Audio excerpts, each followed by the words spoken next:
So now, after discussing demand, we move on to supply curve.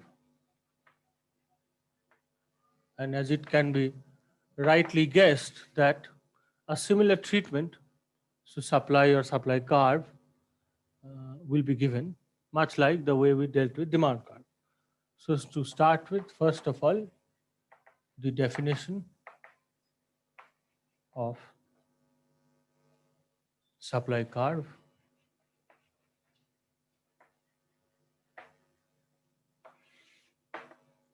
What is it? It shows the relationship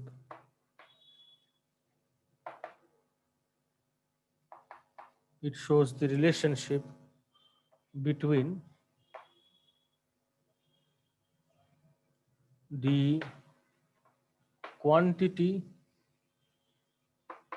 of a commodity,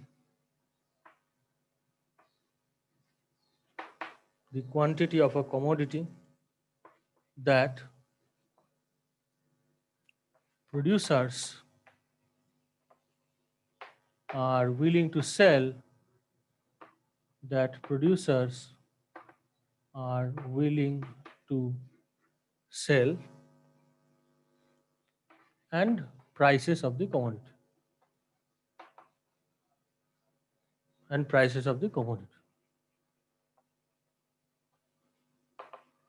So it's kind of a symmetrically opposite picture of the producers or sellers. Here we do not really differentiate between them. So the producer is the seller. Okay. So for him, it is willing to sell and the prices. All right. Now, here also we have determinants of supply. And obviously, the number of determinants are much higher than what we actually work with. So to start, obviously price of the commodity.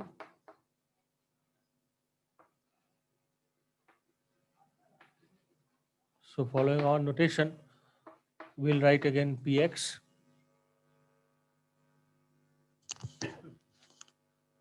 And from there it changes. So cost conditions.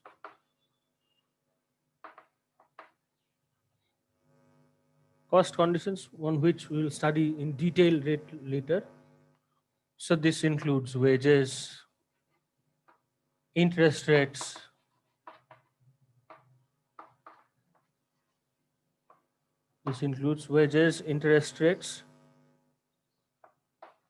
cost of raw materials,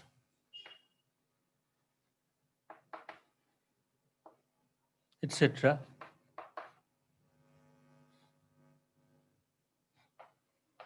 Then in the third we have technological.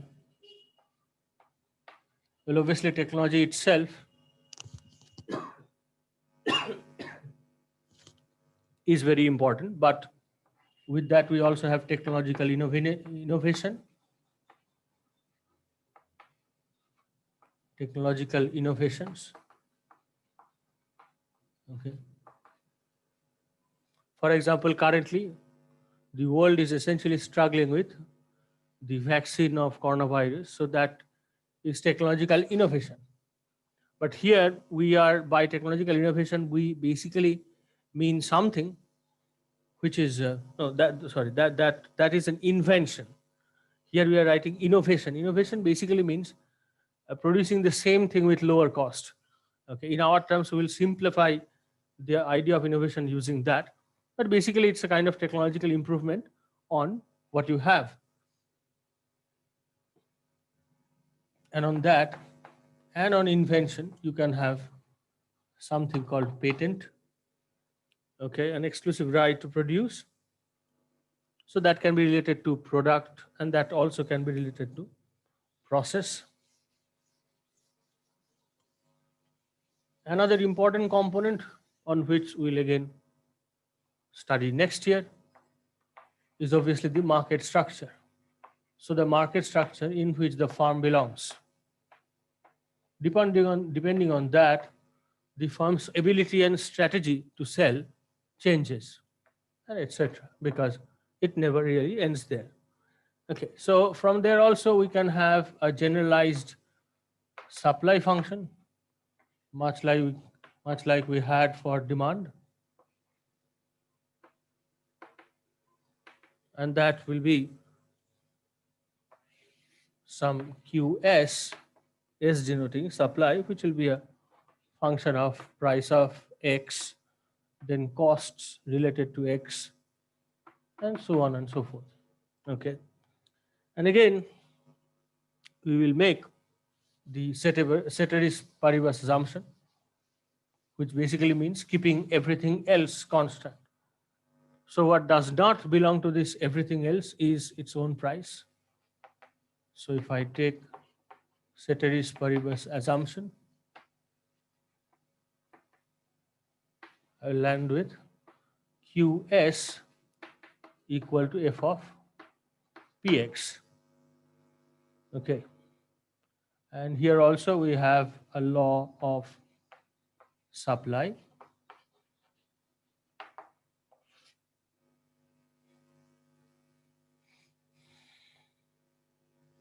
So number one is if there is an increase in price,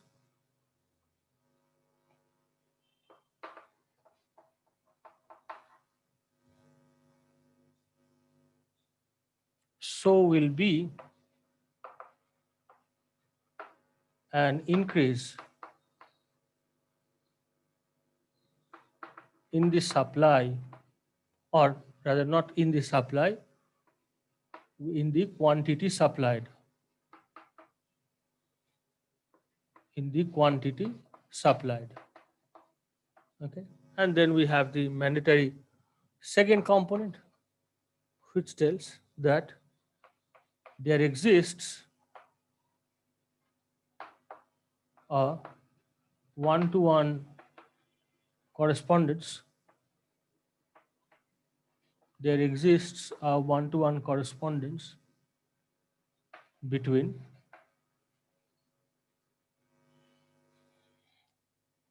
price and quantity supplied. And quantity supplied. Okay.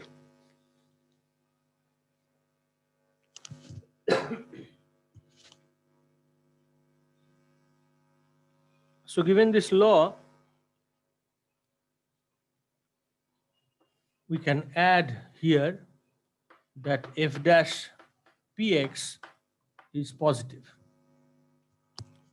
The reasoning is pretty simple. If the price rises, that means each and every seller is getting more on one unit supplied, and that will lead them to supply extra, because the remuneration, so to say, on each unit it has increased. Okay, so now let's look at one supply curve, kind of representative supply curve. Let's look at that.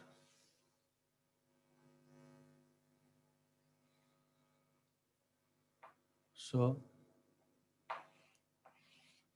following the law and following Marshallian tradition, it will simply look like this.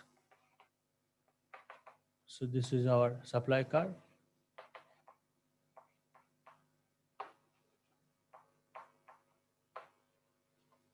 And if I take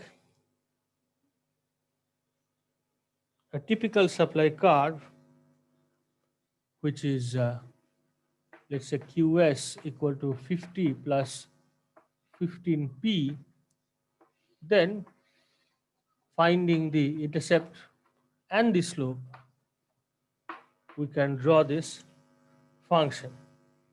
Now, if we start, we will see that this function comes with a negative intercept. Negative intercept on Q axis. So geometrically, if we draw it, it will look like this. it will look like something like this. Okay. So here it will be 0, 50, and this will be our supply curve. In general, when we draw, we do not really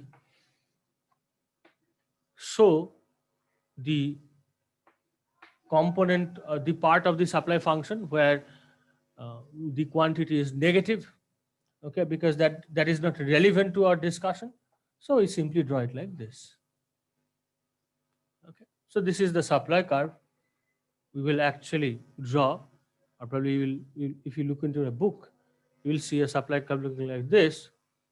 But obviously, following mathematics, the straight line basically is this, is the one above, which goes through the negative, negative q axis.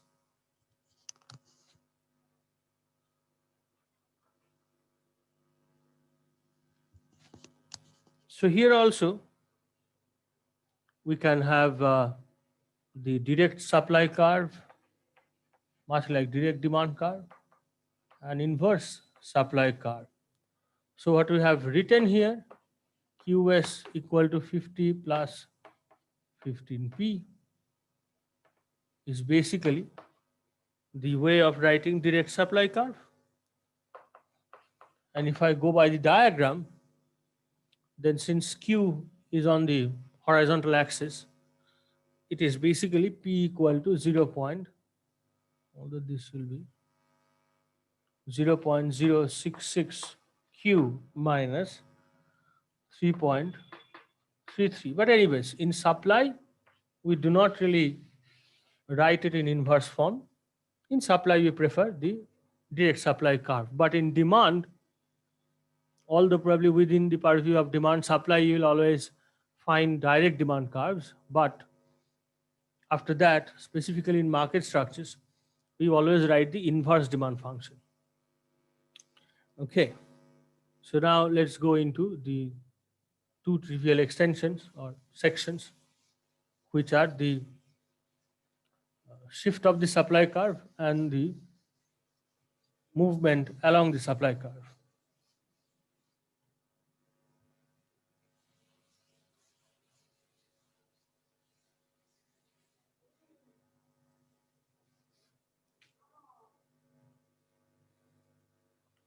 Okay. So here also,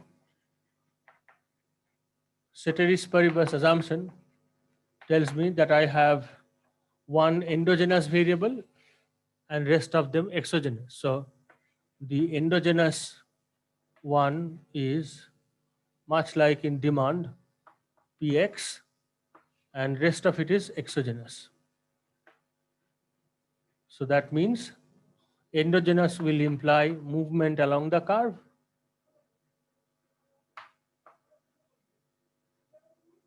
and this will imply shift. And given the change of exogenous variables, how they affect supply at all levels of quantity supplied at all levels of prices, this shift can be outward or rightward, or it can be inward, that is leftward. Okay. So if we just draw a diagram, if this is my supply curve, S0, and if I take a shift S1, and let's just see, this is Q1,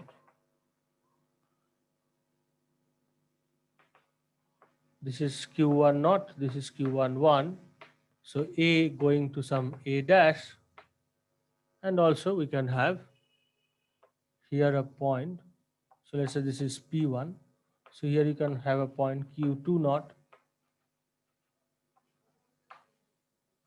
at B going to B dash as Q2 naught. So movement from A to B is basically a result of Px decreasing, and the inward movement that may, let's say, it may be caused by cost conditions or costs increasing, or it can be a result of natural disaster also. So if we have a drought, then also for a third party reason or natural reason in that case, the supply may decrease. So essentially the rule stays, to put it simply, anything apart from its own price causes a shift, and depending on what really is happening, the shift can be a decreasing one or probably an increasing one. Okay, so that changes from scenario to scenario. So that specifically speaking, that we have to understand by studying the problem at hand. Okay, and then here also we can have those two extreme shapes.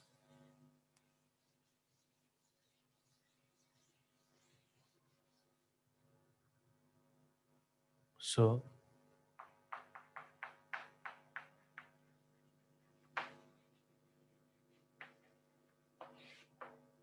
I can have a vertical supply curve,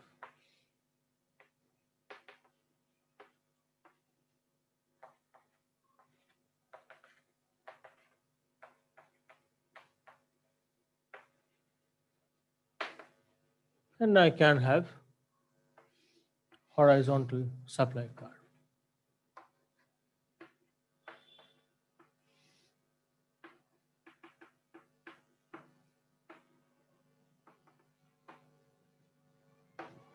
With similar kind of scenarios.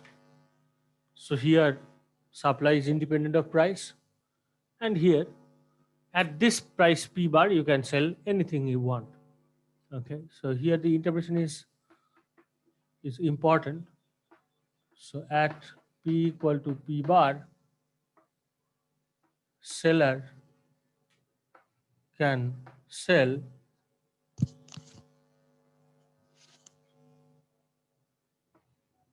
any amount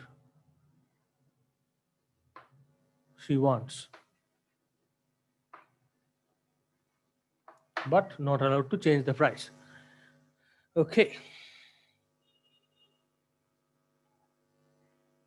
So this is the kind of supply that we see in fixed price shops. Fixed price shop. This, however, in micro scenario,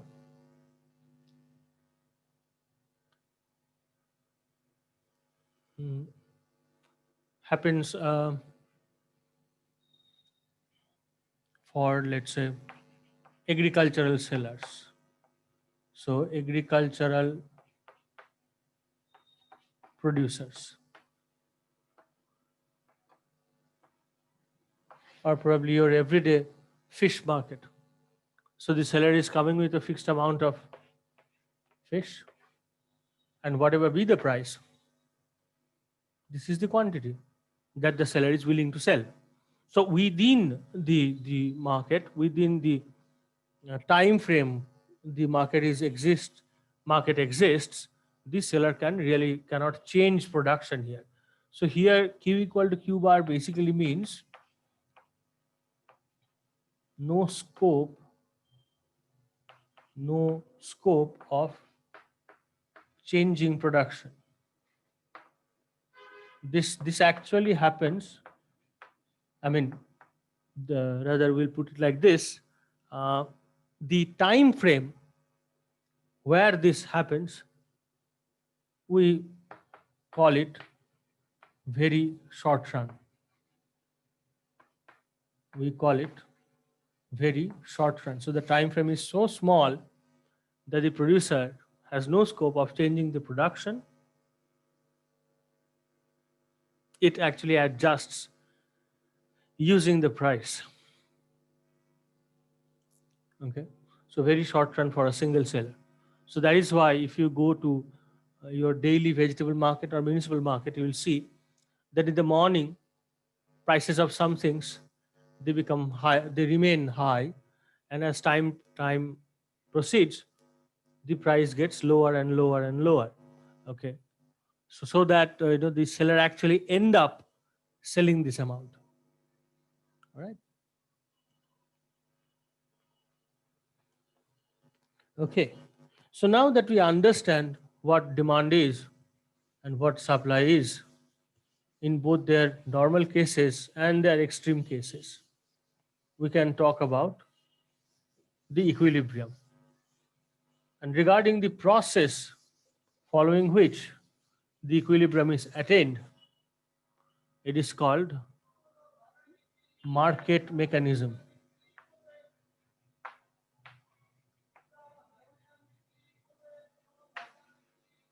Now, obviously, market is a place of exchange where individuals meet. But when I was saying market mechanism, or for that matter, there is a famous term also, which is price mechanism. We always say that price automatically adjusts. Now, if you go by reasoning, then what do you mean by automatically adjust? Because this is not a system of particles we are dealing with; they are human beings. So, what do you mean by automatically adjustment? So, in that, basically, the idea of invisible hand comes in. That if you look for the exact force, then probably you will be lost in the market of how this adjustment is typically occurring. But the fact that it occurs, that can be seen. The result of this mechanism can be seen, that if there is any disequilibrium, then the price, by getting higher or lower, it actually adjusts the whole system. But that doesn't mean that someone is coming and quoting the price. Also, you can see, you can visualize this system in terms of that, but that will not really be a good picture of the reality. The market itself adjusts. So who first adjusts, who thinks of the prices, that we do not know, and that is why it is referred to as invisible hand. So a huge number of people coming in and working for their own good, and that basically makes the market reach an equilibrium, in a way that if you try to find that individual who is behind all this, then you will find none. Okay, and that is why it is invisible hand. So I do not know who is doing it, because probably there is no single person who is doing it. It's the behavior of the market as a whole that makes the market reach the equilibrium. Okay, so we'll study perfect competition in the next year, and then probably we'll come again to all of this discussion. All right, so what really is market mechanism? So it is the tendency,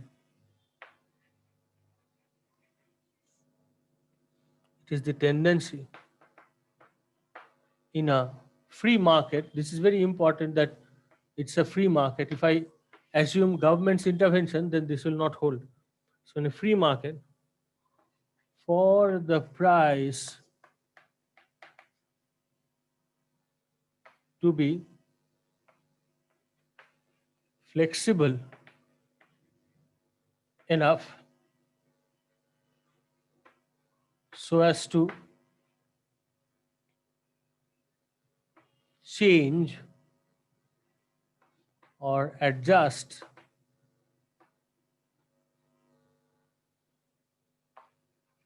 to clear the market. So what do you mean by clearing the market? That is to equate,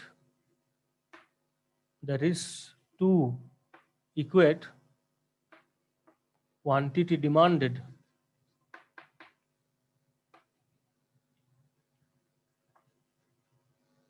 and quantity supplied. So if there is any disequilibrium, if there is any gap, it is price to which we look up to. In a free market, the price will adjust.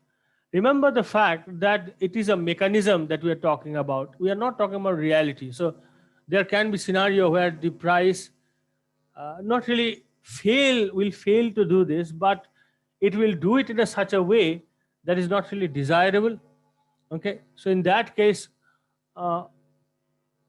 obviously we have to think of something else, but for the time being, we are not, we are saying that this mechanism, when at work, the equilibrium that it generates is desirable. We like that equilibrium from a human perspective. Okay. So this basically means market price, or yeah, consider that market price is infinitely flexible, infinitely flexible to erase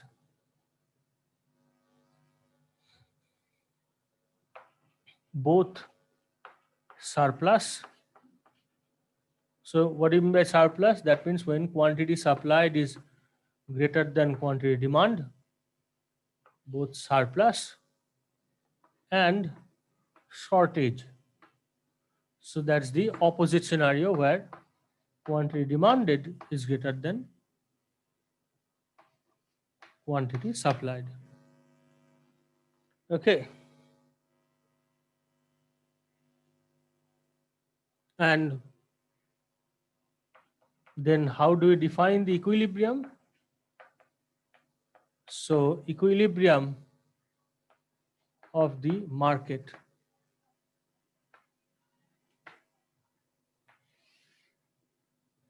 So equilibrium of the market, what is that? Quantity demanded equals quantity supplied. Or we can write it like this, though this is the more popular version, but we can also write it like this, that demand price is equal to supply price. Okay, so we'll not really mention it all the time, but we'll be doing something called a Marshallian condition for stability. And there we will take this to work with, these ideas to work with. So what is this? In English, we are saying that demand price, that means the price that you'll get from the demand curve must equal supply price. Okay.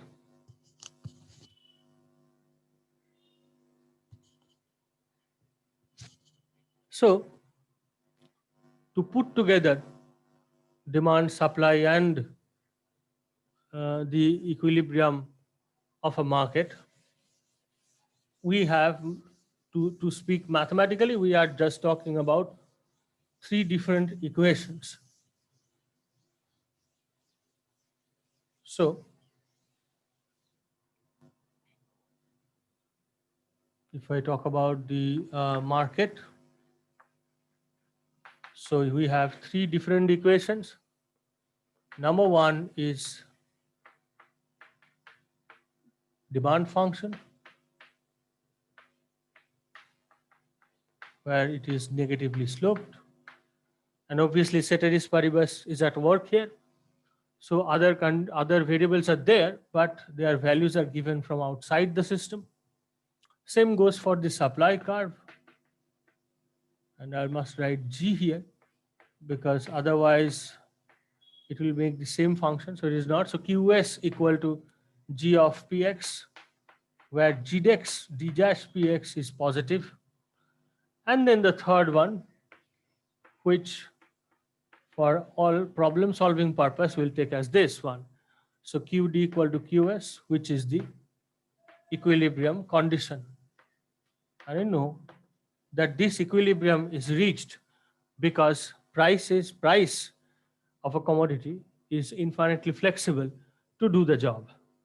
Okay, now let's look at a diagram which will just simply illustrate this. So if you have Q here, you have P here, and then we have a demand curve here. So this is D, and then we have a supply curve here. This is S. So the equilibrium is at the intersection point E. Okay. So diagrammatically, equilibrium occurs at the intersection point of demand and supply curve. So then again, these are my abbreviations. Okay, so demand and supply curve. And how do we characterize the equilibrium? So it will be, let's write like this, Q star and P star. So the equilibrium is, here the equilibrium is EM, equilibrium of the market, and that will be Q star, comma, P star. So here, as you can see, demand and supply are equal. Just to check, if we have a higher price P1, okay, then here we have lower demand Q1D and higher supply, so Q1S. So here I have market surplus, and as you can see that the equilibrium will be, I mean, not equilibrium really, this is a disequilibrium. The quantity that will actually be sold in such a scenario, so let's say this is A and A dash, is the quantity demanded. So although at price P1, although the supplier will be interested to sell Q1S, it will unable to do so because the demand is only Q1D. So at P equal to P1 with disequilibrium,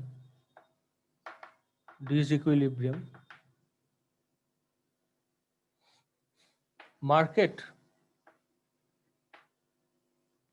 will be able to sell only Q1D. Now if I take a lower price P2, another disequilibrium, okay, so that's okay, let's take it much lower. So if I take P2 something like this, then if this is the Q2S and this is the Q2D, so we're talking about this point B, another point B dash. So here the symmetrically opposite scenario occurs. So here supply is much less than the demand. So this entire area, this is basically shortage. This is basically shortage. And here if I write, so at P equal to P2 up to Q2S will be sold. And why is that? Because although the demand is high, the supplier are only ready to offer this much. So you can't do anything. All right, so these are the two general type of disequilibrium that we are looking at. So in specific scenarios, later when we'll talk about disequilibrium, in summary, these are the two different kinds of disequilibrium that we are looking at. And here you also see that although it can be, demand higher than supply, demand higher than supply or supply higher than demand, it can be any of these two. But when it comes to the actual sale, then it is always that which is smaller is actually sold. So at P1, Q1D is smaller, and that is the amount which is actually sold. Okay, although supply is higher.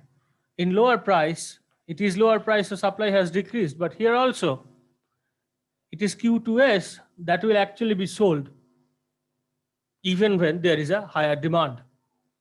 So that means that apart from these three equations, which tells us the scenario of the market with an equilibrium, we have a rule when there is a disequilibrium as well. And what is the disequilibrium? Sorry, the rule? The rule is this. In disequilibrium,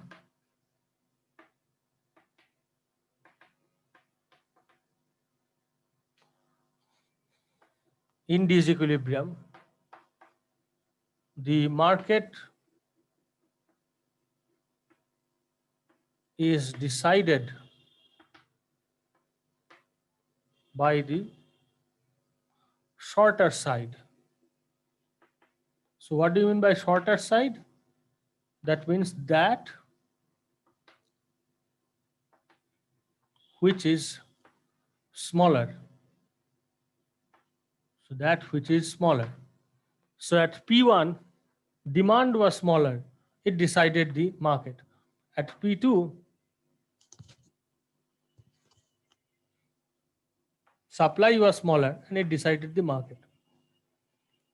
Just to clarify, although we always talk about equilibrium, it is not the fact that we always want equilibrium.